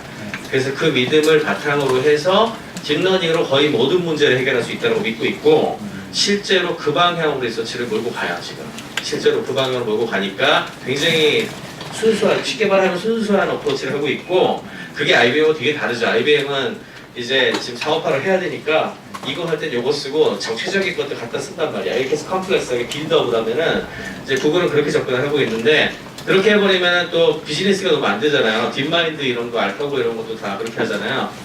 그래서 사업부를 또 맡고 있는 사람 따로 있어. 이 사람들이 텐서플로우를 만들었어요. 그러니까 두 개를 되게 잘 이용하는 게, 일단 그 리서치하고 알파고 같은 걸 이용해가지고 우리가 세계 1등이야 라고 하는 어떤 그런 브랜드 마케팅 일단 하고, 그 다음에 사람들이 기대가 올라갔을 때 제일 중요한 것 중에 하나가 얼마나 많은 사람들로 하여금 이거를 쓰게 하고, 그 다음에 얼마나 많은 사람들로 하여금 데이터를 확보해서 가게 만드냐 생태계 전략을 펼치는데 IBM처럼 헤비하게 접근하기보다는 구글 같은 경우에는 텐서플로우 같이 이지 툴을 갖다 제공을 해서 많은 사람들이 딥러닝을 쓰게 하는 케이스를 모으고, 이걸 일종의 개발자 커뮤니티의 그 프리젠스를 높이는 방식으로 진행을 하고 있고, 그래서 사실 그 이전에 이쪽에 제일 투자를 많이 해서 제일 그 많은 걸 가지고 있었던 그룹은 페이스북이에요. 페이스북이 사실은 토치하고 루아 언어하고 이 관련된 것들, 관련된 카페라든지 이런 관련된 것들에 대한 정보라든지 내용 같은 거 되게 많이 알렸거든요. 그래서 많이 그 그룹들이 이걸 썼었는데, 알파고 딱 되고 나서 굉장히 쉬운 툴로 텐서플로우가 발표가 되니까, 처음에 텐서플로우가 그렇게 뛰어나거나 그러지 않았거든요. 그랬는데 이제 다 그렇게 넘어가면서 사람들의 그 점유율을 엄청 높였죠. 이렇게 해가지고 주도권을 가져가는 방식을 쓰고 있어. 이게 이제 구글이 진행하는 방식입니다. 이게 좀 약간 좀 잘 보면 단순한 게 아니고 굉장한 머리 싸움을 하고 있는 거예요. 각자의 입장에 맞는 그런. 네, 그렇죠. 네. 어떻게 보자면은 IBM 입장에서는 IBM에서 할 수 있는 최선의 방안을 지금 추진하고 있고, 구글 같은 경우는 구글이 제일 잘할 수 있는 방향을 하고 있고 그런 거죠. 네, 아까 언급하신 것 중에서 조금 좀 짚고 넘어갈 만한 게, 예전에 이제 운영 체제를 가지면은 제가 원래 현관을 다 가로막고 있는 거라서 그의 직책이 굉장히 컸었는데, 이제 인공지능 시대가 되면서 특히 이제 실이나 요즘에 챗봇 얘기도 많이 나오거든요. 그래서 그 기계랑 대화를 할 수 있으면 걔가 운영 체제를 어떻게 보면 우회를 하거나 그 앞에 쓸 수 있기 때문에 주도권을 많이 가져가려는 움직임이 많이 보이는 것 같아요. 어떻게 이제 라인 관련하시는 것도 그런 것 같고, 페이스북이나 마이크로소프트가 요즘에 챗봇 관련해서 투자 많이 하는 그런 것 같기도 한데, 비슷한 어떻게 보면. 네, 사실 뭐 네이버 대화형 검색도 네. 최고 네. 같은 네. 서비스고요. 그러니까 그 사실 기존의 운영 체제라고 하면 굉장히 쉽게 터치해서 쓸 수 있는 UX가 제일 좋아요. 그래서 터치 기반으로 해서 발전을 하게 되고, 눈으로 명확하게 봐야 되니까 비주얼 인터페이스가 중요해요. 비주얼 인터페이스를 잘 블록화 해가지고 모아가지고 발표한 게 안드로이드하고 뭐 iOS라 생각하시면 거의 틀림이 없어요. 제일 많은 코드가 그거예요. 저거 처리하는 거거든요. 그래픽 처리하는 이게 제일 큰 코드고, 그 다음에 커뮤니케이션 처리하는 게 두 번째 코드인데, 앞으로 시간이 진행되면서 2020년 되면 텔레포니카 같은 데서 예측이 나오지만 한 사람당 커넥티드 디바이스 한 10개 정도 얘기를 하고 있고, 그 중에 상당수는 지금 벌써 5개씩 되잖아요. 이거 하나에 뭐 스마트폰에다가 노트북에다가 4-5개씩 되잖아요. 근데 거기에 한 4-5개는 공용 인터페이스를 가지고서 여러 사람이 쓸 걸로 본단 말이에요. 예를 들어 에코 같은 거. 그러면은 결국에는 어떻게 되는 거냐, 멀티 유저 멀티 디바이스가 돼요. 멀티 유저 멀티 디바이스 시대가 되면은 UX라는 측면에서 1대1 비주얼 인터페이스가 중요하지 않고, 이 상황 인식하고 음성, 누가 어디에서 무슨 얘기를 했나는 디렉션도 알아야 되고요. 어디에서 목소리가 들어왔나에 대해서 파악도 해야 되고, 그 다음에 음색이라든지 이런 것도 알아야 되고, 즉각 반응해줘야 되고, 이렇게 되잖아요. 그 다음에 이 동작 같은 것도 되게 중요해지고, 그럼 이게 일종의 소위 얘기는 앰비언트 유저 익스피리언스라고 하는 얘기도 쓰는데, 주변 UX예요, 주변 UX. 타치를 하는 게 아니고, 그렇게 돼버리면 이 관련된 기술이 가장 중요한 운영체제 스킬 형태가 될 텐데 US의 변화 때문에 그렇죠. 지금 가야 네. 가고 있는 길은 필연적인 거다 이렇게. 그렇죠. 그 자체에 글도 네. 쓰는 것도 있지만 음성이나 말 자체를 갖다 컨텍스트를 알아야 되는 것까지 같이 있는 거죠. 근데 이런 식으로 다 가게 되면 예를 들어서 지금 코너랩스 같은 경우는 지금 잘 사업을 만들고 계시는데 엉뚱한 데서 똑같은 기능을 내놓을 수도 있겠네요. 예를 들면 네이버. 근데 저는 그렇게 생각하고 있진 않아요. 아. 이유는 지금 트렌드가 아까 정지훈 박사님께서 말씀해 주셨지만 페이스북이니 구글이나 이런 대형 플레이어, 네이버 네. 많은 마찬가지고 대형 플레이어들은 제너럴 퍼포즈로 제너럴 컨텍스트를 인식하는 인터페이스를 만드세요. 네. 그러면 좀 더 버티컬하게 저희 같은 스타트업들은 조금 더 적은 숫자의 엔지니어들이 이 운영체제를 잘 이용할 수만 있다면 쉽게 이제 데이터를 대변하고 그 데이터를 또 학습시켜서 결과물을 뽑아서 좀 더 버티컬하게 딥한 유저 익스피리언스를 제공할 수 있거든요. 그래서 뭐 예를 들면 저희가 얼마 전에 이제 라인에서 하는 프로토타입 아이디어 컴페티션이 있었어요.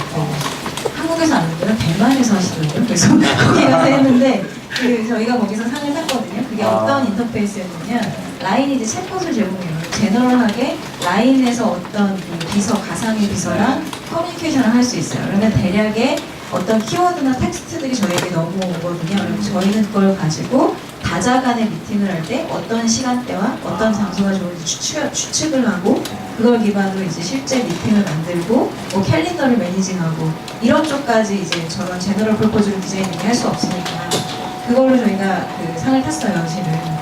축하드립니다. 네, 그래서 그런 식의 그럼 박수 한번 코스로 부탁드립니다. 감사합니다. 네.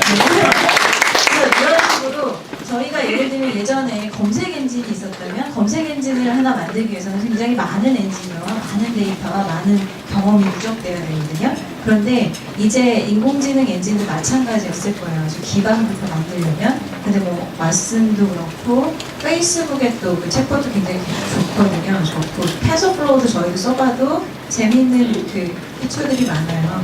이런 거를 활용하면 저희가 지금 새로운 사업을 디자인할게요. 어떤 그 새로운 문제를 풀려고 도전하는 사람들이 이 기반에서 좀 쉽게 시작할 수 있어요. 저희가 뭐 굳이 채팅 인터페이스를 안 만들어도 되고요.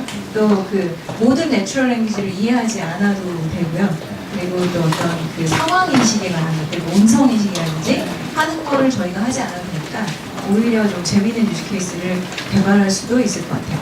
네. 옛날에 운영체제 UI를 가져다 쓰듯이 요즘은 라인에 맞아요. 네, 이런 비서 네, 보스를 비서를 또 한 명만 쓸 필요는 없죠. 그렇죠. 구글 뜯고 네. 누가 더 잘하나 이렇게 할 수 누가 있는 더 거지. 잘하나 비서 여러 명 두는 그 경영지원팀장 코너랩스. 근데 저희가 써보면 아직까지 해결해야 될 과제는 많거든요. 이게 아직은 아까 이제 말씀이 나왔던 것 같은데 그 알파고의 사례를 봐도 얘는 이제 바둑 게임을 잘 두는 아이잖아요. 바둑 게임에 대해서 학습을 또 한 거고 또 그게 영향을 미치는 거고 각 비즈니스 영역에서는 AI 스타트업, 뭐 AI 피처들이 많이 나오고 있습니다만 아직도 비즈니스 영역에서 좋은 모델이 성공했는가라고 보면 아직은 아니라고 생각이 들어요. 우리 IBM 굉장히 빠른 케이스였고요. 비즈니스 케이스를 빨리 전향한 케이스였고 루닉도 아직 스타트업이잖아요. 여러 가지 케이스들이 이제 나와서 이런 기술이 이제 실제 생활에서 우리의 잡을 돕거나 아니면 인간이 하는 일을 어느 정도 대체하거나 하려면 아직도 좀 저는 현실계에서는 시간이 좀 필요할 것 같고 더 도전들이 있어야 된다고 생각하고 있습니다. 공상과학에서 현실의 영역으로 좀 빨리 내려가야 될 것 같아요. CNC에서 하는 그거인가요? 예, 그러니까 지금 말씀하신 게 네로우 AI와 제너럴 AI가 있는데 네. 현재는 네로우한 AI 강하게 많이 있고 왓슨도 이제 도메인 스페시픽한 어떤 그런 어플리케이션을 만드는 거죠. 왓슨이 약간 추구하는 게 이제 어떤 특정 도메인의 버티컬한 날리지를 계속 왓슨에게 트레이닝하면서 전문가를 만드는 거예요. 그러니까 사실 아직 왓슨이 어떤 오픈 도메인에 대해서 전문가가 될 수는 없잖아요. 인간처럼 될 수 없기 때문에 지금 네로한 스페이스가 있는 것이고. 그래서 이런 것들을 거쳐서 이제 제너럴 가고 난 다음에 이제 슈퍼 뭐 AI 이런 게 발전해 갈 거라고 보는데, 이제 지금 우리가 아까 말씀하신 지금 그 뒤에 백그라운드가 뭐가 있냐면 그 컴퓨팅 파워가 엄청나게 늘어나고 있는 클라우드가 있는 것이고, 이제 클라우드와 컴퓨팅 파워가 이제 익스프레션하게 증가하고 있는데, 지금 스마트폰 뭐 아이폰 같은 경우가 제가 조사를 해보니까 96년에 슈퍼컴퓨팅 파워를 갖고 있어요. 96년에 슈퍼컴퓨팅이 내 손에 있다고 보시면 됩니다. 그러니까 그 그만큼 그 스마트폰의 기능들이 늘어나고 있고 사실 손에 컴퓨팅 파워가 늘어나고 있는 것이죠. 그러면 현재 슈퍼 컴퓨팅이 언제 내 손에 들어올 것이냐? 2040년 가능하잖아요, 충분히. 그러니까 그러면 지금 슈퍼 컴퓨팅 내 손에 들어와 있고 클라우드 속에 엄청난 컴퓨팅 파워가 있고 이게 두 개가 결합되는 상황이 되면 이제 제너럴 퍼포스의 AI가 발전되는 것은 가능하다는 거죠. 근데 지금 당장 우리가 이제 현재 땅에 발을 딛고 있으면서 현실적인 이야기를 하면서 동시에 제가 아까 두 가지 축이 있다고 했는데 그런 퀀텀 점프가 발생해야지 이제 한 번 더 AI가 바뀌더라고 보는 거고. 지금 딥러닝 같은 경우도 사실 약간 지금 형태 이야기를 좀 들어보면 전문가들 이야기를 보면은 한 번에 더 퀀텀 점프가 필요하다고 이야기를 하고 계세요. 지금 약간 정체에 와 있고요, 이미 또. 그 다음에 알파고가 사실 그 정도로 실력을 냈던 거는 딥러닝만 있는 건 아닙니다. 몬테칼로 검색이라는 그러니까 경우의 수를 줄일 수 있는 게 없었으면 그 딥러닝으로 불가능한 이야기거든요. 그래서 사실 여러 기술들이 결합되는 융합이 필요한 시대고 이제 뭐 딥러닝이 만사가 아니기 때문에 다른 기능들이 접목되면서 컴퓨팅 파워와 뭐 클라우드 같은 것들이 모바일화되는 이런 것들이 접목되면 또 한 번에 변화가 있을 거라고 보고 있고 지금은 그 전에 어떤 내로한 영역에서 어떤 인간에 도움이 되는 유스케이스를 만들 것인가 그게 이제 제 숙제십니다. 좀 궁금한 게 지금 그럼 올해 사업 계획은 어떻게 있어요? 한국에서 어떤 일을 어떤 고객하고 하시려고 풀고 계신지. 올해는 이제 그 기반을 닦는 해라고 보고 있고 와서 도입하고 한글을 만드는 거 한글이 나와야지 이제 본격적인 사업이 되기 때문에 올해는 이제 그런 기반을 만들고 내년부터 이제 본격적인 사업을 해요. 그럼 지금 한국말을 전혀 못하나요? 지금 이제 한 50% 50%. API 별로 좀 다르긴 한데요. 그러니까 사실은 이제 엔진이 있고 엔진 내부에 있는 기능들을 이제 계속. 그러니까 사실 제가 볼 때 네이버가 하는 그런 한글 처리하고 좀 다른 것 같아요. 왓슨이 하는 방법을 제가 좀 조사를 해보니까 이제 네이버를 제가 100% 잘 못하지만 한국 사람이 한국어를 개발하는 방식과 왓슨에서 다국어를 만드는 거잖아요. 뭐 여러 가지 한국어만 보는 것이 아니고 이제 랭귀지 관점에서 바라보는 좀 다른 뷰가 있는 것 같고 그래서 그 엄청난 정교한 형태의 그 한글을 만드는 거라고 보진 않아요. 개인적으로. 통계적으로 볼 때 한글을 잘 다룰 수 있는 형태의 API를 만들고 나머지는 난리지로 보완하는 이런 형태의 구조이기 때문에 이게 나올 수 있는 거죠. 네이버가 한글 오랫동안 연구했지만 훨씬 더 많은 기술을 갖고 있을 거라고 보는데 왓슨이 지금 한글 개발이 뭐 백그라운드가 있긴 하지만 지금 한 1년 만에 만들겠다는 계획이 가지고 사실 그게 처음에 컨섬 포인트였던 게 과연 가능한 것인가 한글이 쉽지 않은 얘기인데 근데 이제 일본어도 상당한 한국어 비슷하지만 상당한 수준을 만들었어요. 지금 영어하고 비슷한 수준까지 가 있고 왓슨이 지금 뭐 조사에 의하면은 미국의 한 15세, 14세 정도의 보캐블러리를 활용할 수 있는 능력이 있다고 보는 거죠. 근데 이제 한글이 그렇게 되기 시간이 필요하겠지만 어쨌든 만드는 뒤에 계속 발전시키겠다는 계획이 있어서 올해는 이제 기반을 만들고 또 내년부터 좀 교체하는 모델을 생각을 하고 있습니다. 그럼 왓슨은 한국에 지금 데리고 온 건가요? 데려오진 않고 아직 안 올해 안에 데려오려고 노력 중인데 IBM이 좀 데려오려고 이제 그 사실 이렇게 데려온다는 게 호스팅을 한다는 건데 피지컬한 그 왓슨의 인스턴스 그러니까 왓슨의 피지컬한 코드가 한국에 온다는 거죠. 이제 실제 보통 이제 퍼블릭 클라우드 같은 것들은 이제 그 외국에 있죠. 벨라스라든지 이런 데 있는 것들 불러 쓰는 것이니까 레이턴시라고 해서 이제 넣어주는 게 상당한 시간이 걸리기 때문에 이제 한국에 호스팅을 하려고 하는 거고 이제 그러면 되게 한국에서 SK가 큰 투자를 하는 것은 그런 호스팅을 한다는 거죠. 한국 사람들이 쓸 수 있는 좋은 환경을 만들고 또 한글을 이제 최초로 어떻게 보면 서비스화 시키는 건데 그래서 저는 기대하는 게 네이버도 이번 기회에 이제 오픈해서 API를 공개하고 서로 이제 상생하는 모델이 나올 거라 기대를 합니다. 개인적으로는 이제 왓슨이 만약 그렇게 API를 공개하게 되면 뭐 다들 비싼 API를 내지 않을까 싶고 좀 선명할 수 있지 않을까 생각합니다. 그 시점에 진짜 경쟁이. 그렇죠. 근데 네이버의 그 음성 관련된 퀄리티가 진짜 좋더라고요. 특히 이제 음성 합성 전에 한번 써봤는데 얼핏 들으면은 되게 시끄러운 데서 들으면 사람이 얘기하는 줄 알 정도로 그런 흐름도 좋던데. 저희가 사실 그래서 사실 뭐 대외적으로 그렇게 공부를 하고 있지는 않지만 경쟁사 대비 월등히 좋은 하는 데가 있습니다. 그래서 자체적으로 평가하는 부분이긴 하지만 근데 그래서 예를 들어서 뉴스 읽기 같은 것들을 들어보시면 다른 서비스에 하는 비교를 해볼 때 좀 크게 아까 그것도 딥러닝 네 어떻게 쓰였다고? 이제 음성 합성 쪽은 사실 기본적으로 음성 합성을 위한 자체 알고리즘이 있어요. 텍스트를 일단 그 NLP 기술을 이용해가지고 뭐 앰비기티 같은 것들을 해소하는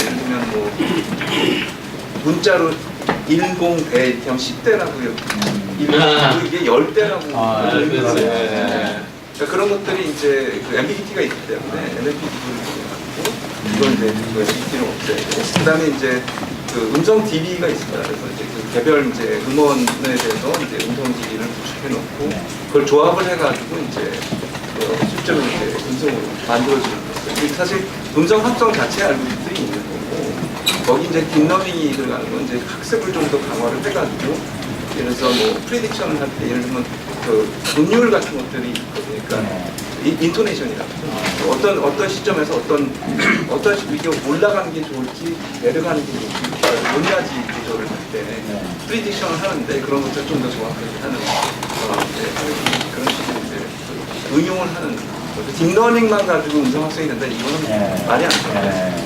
딥러닝이라는 건 결국 모델이고 학습 모델이고 그걸 어디에 적용하느냐에 따라서 그 학습하는 알고리즘이 더 강화가 되고 그런 거라고 이해했습니다. 왓슨 이길 수 있습니까? 제가 뭐 SK가 IBM은 아니니까 저희들 왓슨만 고민하고 있는 건 아니에요. 그러니까 SK가 에이블이라는 브랜드를 만든 것은 에이블이라는 AI를 위한 브랜드고 사실 뭐 왓슨 외에 다른 조용 솔루션들을 협력해서 쓸 수 있는 구조를 갖고 있고 네이버도 협력해서 할 수 있고 또 좋은 API가 있으면 사용하는 것이고 그래서 저희들 클라우드 환경으로 이렇게 계속 오픈해서 같이 상생하는 모델을 찾는 것이고 그런 관점에서 뭐 네이버가 결국 협력하려는 모델을 구축하는 것이지 독자적으로 하려고 하시라고 하는 것 같아요. 사실 뭐 비즈니스 섹터가 약간 좀 다르다고 볼 수 있어요. 저희는 사실 컨슈머 비즈니스 B2B 사업. 근데 아까 말씀하신 것처럼 예를 들어서 네이버도 지금 SK CNC 한국어 학원에 또 이제 새로운 학생으로 지금 선생님으로 이렇게 초빙해가지고 그 에이블이라는 플랫폼에서 왓슨 이외에 다른 학생들도 또 이제 할 수도 있겠네요. 이게 이제 좀 알아줘야 되는 거지. 옛날에 우리 그 운영 체제 때랑 되게 다른 거예요. 그러니까 외부로 올라오는 순간에 사실상 연결성이 다 된다고 봐야 되고, 그 다음에 그 기존에 자기네들이 했던 걸 언제든지 생각보다 되게 쉽게 갈아엎을 수가 있어요. 예를 들어 제일 대표적으로 얘기하는 게 우리가 그 페퍼 얘기 되게 많이 하는데. 소프트웨어급 페퍼 같은 경우에도 원래 알데바란이라는 회사에서 만든 거거든요. 이게 원래 유명해요. 원래 유명한 게 두 가지 기술이 있는데 첫 번째 손동작이 되게 유명하고 휴먼 로봇 인터랙션 쪽에 굉장히 원래 HRI 쪽 분야에서 되게 유명했던 플랫폼이에요. 나오라고 해서 걔가 3D 로컬라이제이션이라고 해가지고 어디서 누가 말하는지 알고 눈을 맞추는 게 되게 유명하고 그 다음에 대화형 인터페이스도 꽤 많이 개발했었거든요.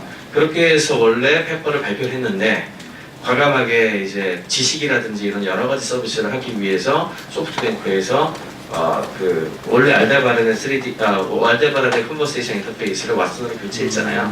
그걸 위해서 한 엔지니어 수십 명 투입해가지고 최적화 작업을 했거든요. 그러니까 이제 이거는 제 생각에는 그렇게 뭐 옛날에 운영 체제를 이런 식으로 A에서 B로 다 갈아엎고 이런 상황은 좀 다른 것 같아요.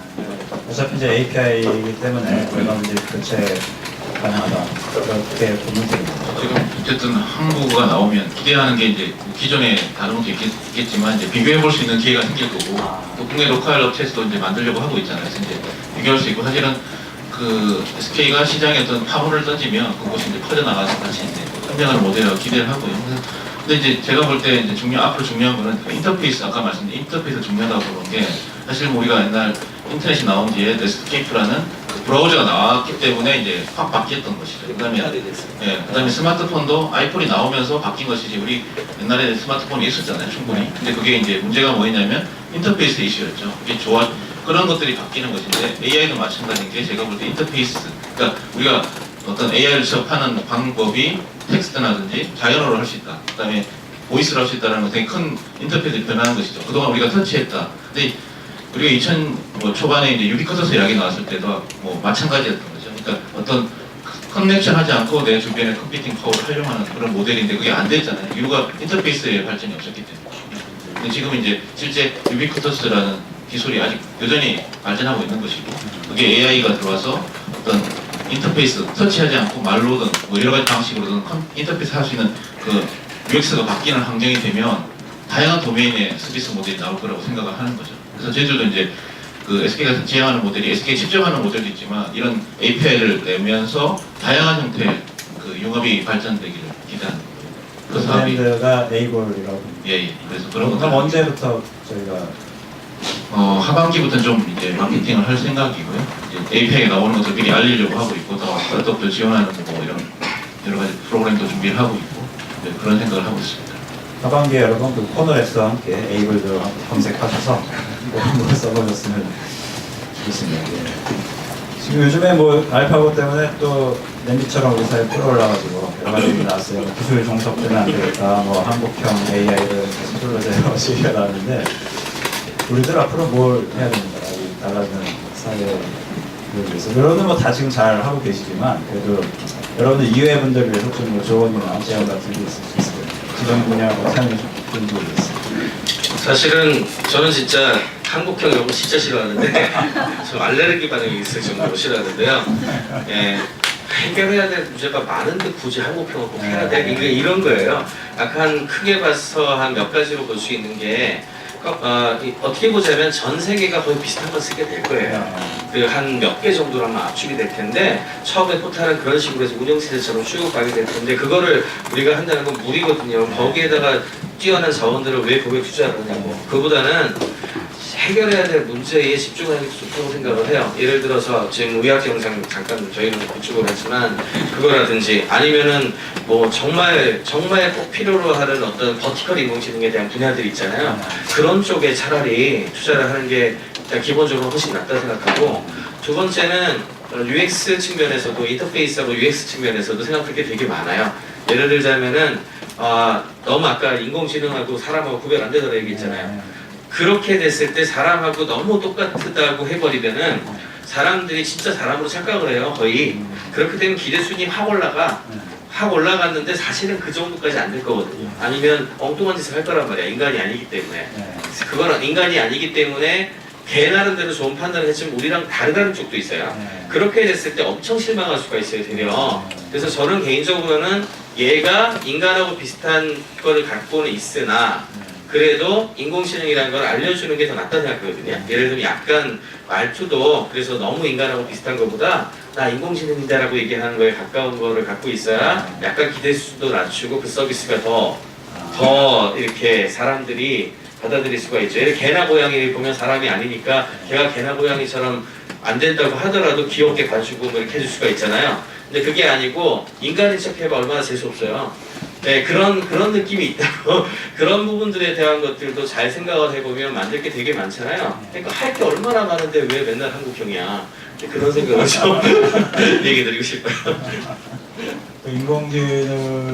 인공지능답게 인공지능만의 사투리를 가지고 저는 인간답지 않은 그런 말씀이신 것 같은데 뭐 그런 것도 있고 하여튼 생각보다 인공지능이라고 하는 파운데이션 위에 우리가 빌드해야 될 게 너무너무 많다.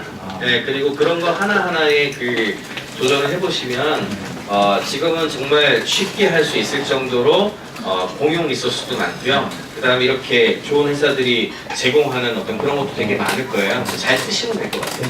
그래서 정리해보면은 한국형 기술에 집착할 필요가 없이 오히려 사회적으로 풀어야 될 과제들이 많으니까 그쪽에서 집중을 하자. 그 코너랩스에서 풀려고 하는 것도 그런 여러 가지 대부분 좁은 사회적 과제 중에 하나라고 보면 돼요. 근데 일정 관리하는데 인공지능 사실 왜 필요한 거죠? 그거 좀 아까부터 묻고 싶었는데. 저희가 필요한 문제는 그래서 모든 사람들이 다 필요하지 않을 것 같아요. 굉장히 바쁜 문제, 예를 들면 세일즈맨의 딜레마는 아직 안 풀렸잖아요. 여러 가지를 판매하셔야 되는 분들은 여러 가지 판단해야 될 요소들이 굉장히 많고, 또 아직 크로스 컴퍼니, 우리 내부 직원들끼리 미팅을 잡는 건 쉬우실지 몰라도 다른 회사에 다니는 분들하고 시간 조율하고 만나는 데 여전히 문제들이 많이 있거든요. 그래서 삶 속에 있는 문제들을 풀어내야 될 문제들은 아직 산적해 있고요. 이게 다 풀리지는 않은 게 현실인 것 같습니다. 그래서 그런 문제를 풀려고 저희는 도전하고 있는 거고요. 그리고 스타트업으로서는 그런 건 있는 것 같아요. 뭐 알파고 얘기 나오고 인공지능, 뭐 머신러닝 이런 얘기를 쉽게 할 수 있게 된 건 저희한테는 이로와요. 왜냐하면 기술 기반 스타트업이 사실 생존하기도 되게 어렵고 그 펀딩 받고 커나가는 데는 여러 장벽들이 있거든요. 이유는 기초 기술이 개발돼야 되려면 시간이 필요하고 리소스가 필요한 게 사실인데 자체적으로 구축하려면 그 시간을 기다려주기가 어려울 수 있고 또 바로 비즈니스로 점프하기 어려움이 있을 수 있어요. 근데 그런 데 반해서 한국 사회에서 이런 붐처럼 일어나는 건 긍정적인 면인 것 같고요. 반면에 부정적인 면이 있는 건 이제 좀 기대치가 과도하거나 그리고 그 아까 얘기 잠깐 나왔던 건데 딥러닝 이퀄 그 AI는 아니잖아요. AI 여러 요소들이 있고 또 저희가 구사하는 테크닉이 있고 저희가 안 하고 있는 테크닉도 있는데 그런 걸 다 하는 게 마치 AI라고 생각을 하거나 오해들이 좀 있으세요. 오해들이 있는 게 좀 그런 것들은 이제 오해를 갖고 접근하게 되면 그게 투자사가 됐건 큰 기업이 됐건 서로 잘 안 맞을 수 있으니까요. 그런 건 좀 오해들이 많이 있는 것 같아요. 또 하나 걱정은 또 하나 이제 부정적인 면인데요. 뭐 우리나라 사람들이 굉장히 성격도 급하고 이런 게 붐이 일었을 때 막 이렇게 관심 갖다가 확 식잖아요.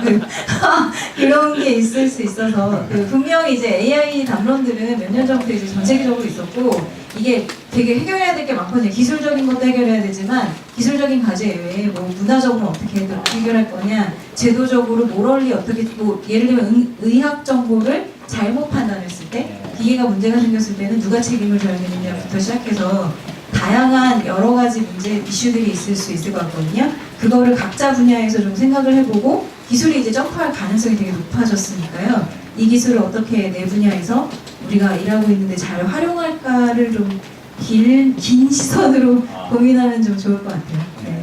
그게 금방 꺼질까 봐 걱정돼요, 사실은. 지난달하고 또 달라요. 그죠? 이게 확실히 다르잖아요. 네. 그럴 것 같아요. 일정 관리에 관해서 또 윤리적인 문제가 있을 수 있겠네요. 일정 관리는 윤리적인 문제가 덜해요. 덜해요? 네. 네. 근데 예를 들어서 제가 일정 약속 안 지켜놓고 코너가 마음대로 한거다 이런 식으로. 저희 쪽에서 이제 프라이버시 이슈가 있을 수 있어요. 그러니까 어떻게 프라이버시를 보호하면서 이 사람의 시간을 효과적으로 관리할 거냐 이런 거는 또 정책적으로도 해결해야 될 문제인 것 같아요. 교육 문제도 좀 있겠네요. 네? 교육 문제 손해를 끼칠 수는 있죠. 얘가 판단을 잘못해줘가지고 내가 나한테 더 유리한 일을 해야 되는데 엉뚱한 일을 시켰다든지.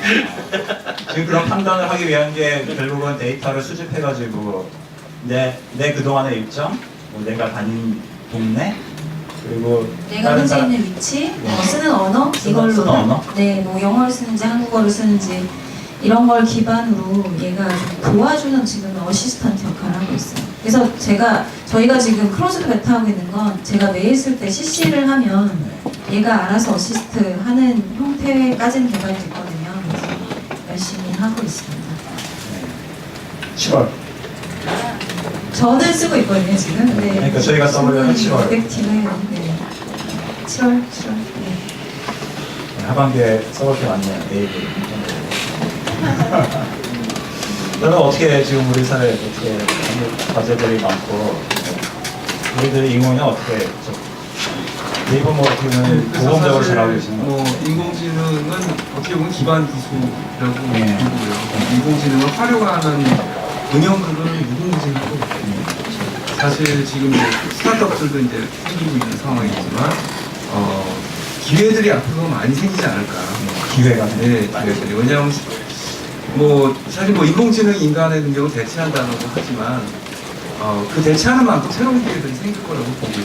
진짜요? 네, 산업이 어떻게 보면 이 인공지능이 활용되는 산업이 다음 단계로 넘어가면서 많은 기회들이 생길 거라고 생각되거든요. 그래서 인공지능을 연구하는 측면에서 이건 저희가 연구하는 측면에서 고민을 많이 하고 뭐 큰 기업들 많이 하겠지만 활용하는 측면의 고민들은 또 다른 고민일 것 같고 거기에 많은 기회들이 있지 않을까 그런 생각이 들고요.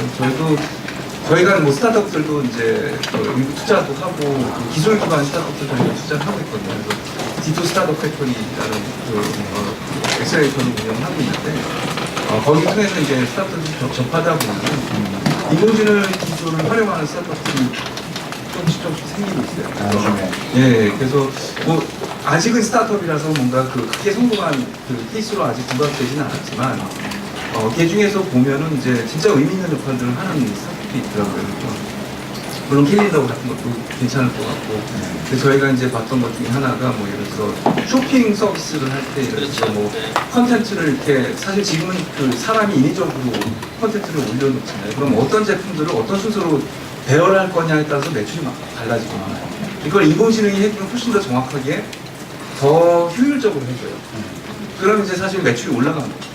근데 그런 데는 사실 인공지능이 적용되면은 당장 효과를 볼 수가 있기 때문에 그런 게 하나의 사례가 될 수 있을 것 같아요. 그래서 뭐 되게 뭐 생각해보면 되게 무궁무진할 것 같고, 그래서 여러분들이 만약에 이제 혹시 스타트업을 생각하고 있다면 인공지능 활용해서 뭔가 그 니치 마켓을 뚫을 수 있는 것들이 무엇인가를 고민하시면 될 것 같고요.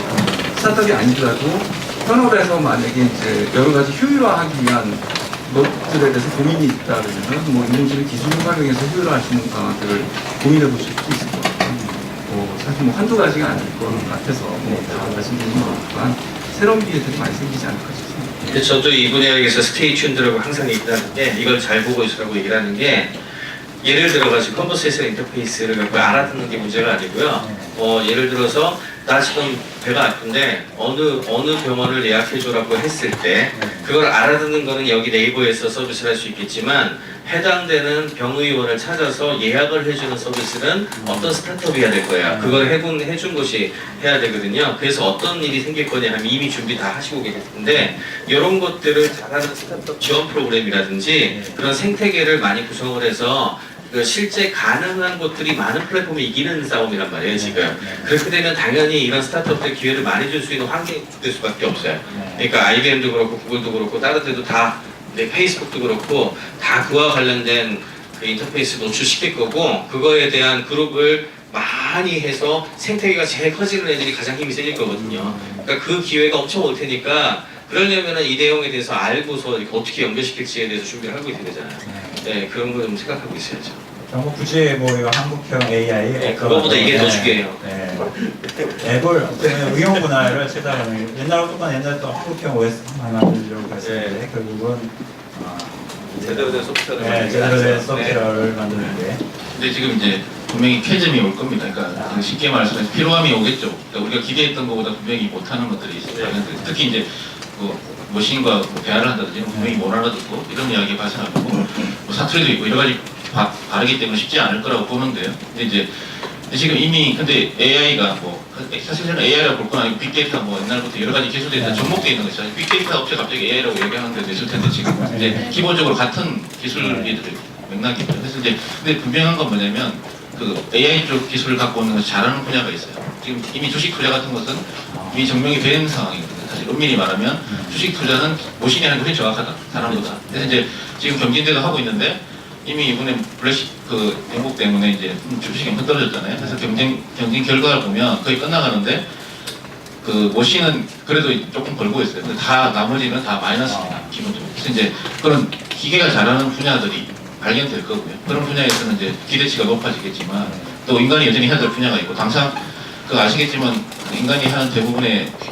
고민이 발생 안 하잖아요. 99% 이상 발생 안 한다고 알려져 있는데 지금 이미 우리가 내로한 AI를 갖고 있으면서 상당히 미래를 고민하고 있거든요. 그래서 저는 이제 그런 쾌점 때문에 이제 약간의 피로감이 있을 거고, 그 쾌점을 들고 나오는 업체들이 이제 실제 돈을 벌 수 있지 않나 생각이 들고, 분명히 그런 인간과 AI가 잘하는 분야에 대한 차별화가 발생할 거다. 구별하는 방법, 아주 간단하게 구별하는 방법이 있어요. 어떻게 생각하시면 되냐면, 불확정성이 크고 해야 되는 종류에서는 이게 인간이 아니기 때문에 여러분들하고 굉장히 생각한 거하고 다른 것에 대한 것들 얘기 많이 내놓을 거고요. 그에 비해서 우리가 생각하기에도 명확한 도메인이고 경우의 수가 딱 정해져 있는 종류들 있잖아요.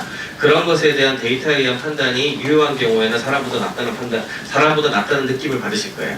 그러니까 그런 어떤 그 기대치가 인간하고 다른 점이 어디에 있을 것인가 잘 생각을 하고 서비스를 만들게 되면, 그러면은 그렇게 큰 실망 안 할 거고요. 지금 말씀하신 대로 예를 들어 제너럴 퍼포스로 우리가 돌아다니면서 우리 일을 도와주는 애를 만든다, 이러면 엄청 실망할 거고, 엄청 실망하고, 왜냐하면 사람하고 다르기 때문에 그래요. 가장 중요한 거는 걔 나름대로 잘 판단할 거거든요. 근데 내가 생각해 별 마음에 안 드는 거일 가능성이 되게 높아요. 근데 그에 비해서 어느 정도 정해져 있는 스테이트에서 최선의 그 길을 생각하는, 이게 좀 정해져 있는 것들은 아마 정말 잘한다는 느낌을 받으실 거예요.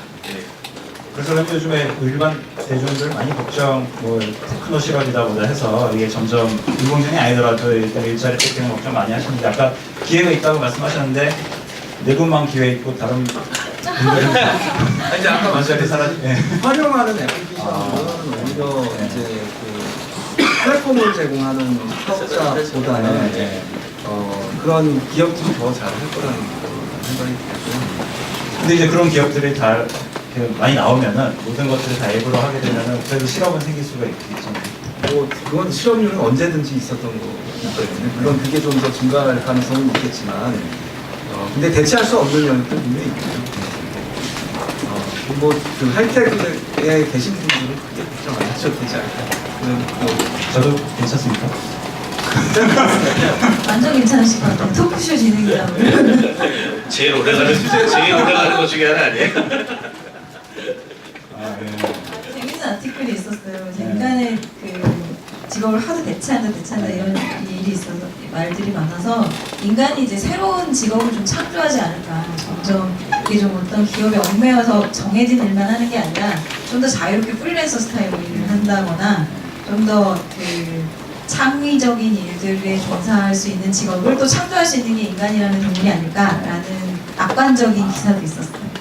인공지능이 몰려와도 어떻게 살아남을 거다. 이런. 그리고 가치 판단의 기준 자체가 달라질 거예요. 그러니까 이제 그 대량 복제되고 되게 쉽게 서비스할 수 있는 것들이 옛날에 희소한 것들을 대체한다고 했을 때 이거에 대한 사람들이 하는 거에 대한 가치는 떨어지겠죠. 그러니까 그 직업에 있어가지고는 최소한 직업이 없어지지는 않더라도 사람이 덜 필요하게 되거나 그 가치를 덜 인정해주는 상황이 벌어질 거예요 아마. 근데 대신에 그렇게 되면은 이거 기계를 하기가 어렵고 사람만이 할 수 있는 게 뭐지? 사람 항상 찾게 돼 있고요. 그런 걸 찾게 돼 있으면 그쪽에 돈을 많이 주게 돼 있어요.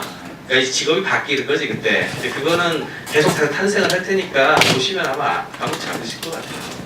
긍정적으로 봐도 된다. 그 일자리 관련돼서 이제 말씀하시고 있는데 사실 그러니까 지금 이미 미국만 해도 영상 판독하는 의사들은 거의 없어요. 지금 그 한국은 여전히 높거든요. 아직 지원을 많이 하고 있어요. 방사선 떨어지는 판독. 근데 미국은 이미 사실입니다. 한각이 넘어갔기 때문에 사실 지원을 내가 안 해요. 만약에 어디라 그러면 이제 그런 건 봐야죠. 최소한 이제 콜센터를 내가 어플라이 한다 이런 건 사실 되게 네거티브한 일이고 또 판사나 의사나 이런 법률 쪽도 마찬가지예요. 사실 어떻게 보면 전문가들이 정해진 룰을 가지고 움직이는 도메인은 앞으로 좀 어둡다고 볼 수 있고 또 그런 게 아닌 것들을 찾아볼 필요가 있는 것이에요. 만약에 우리 애들을 진로를 할 때 너무 이제 기존에 잘했던 거에 집착을 하면 안 되고 제가 최근에 깨달은 진리에 가까운 이야기는 좋아 보이는 게 항상 최악일 경우가 있어요. 제가 볼 때. 맞습니다. 이제 그래서 네. 이게 좋다고 생각할 때 그걸 잡으면 그게 결과적으로 최악일 경우가 있고 반대, 예를 들면 되게 안 좋아 보이는 걸 잡았을 때 그게 최선일 경우가 되게 많더라고요. 그래서 이제 너무 이제 일반적인 잣대로 살 시대는 좀 갔다고 보고 앞으로 일자리는 뭐 여러 가지 리포트가 있지만 이제 앞으로 대부분 프리랜서가 될 거라는 거. 지금같이 어떤 기업에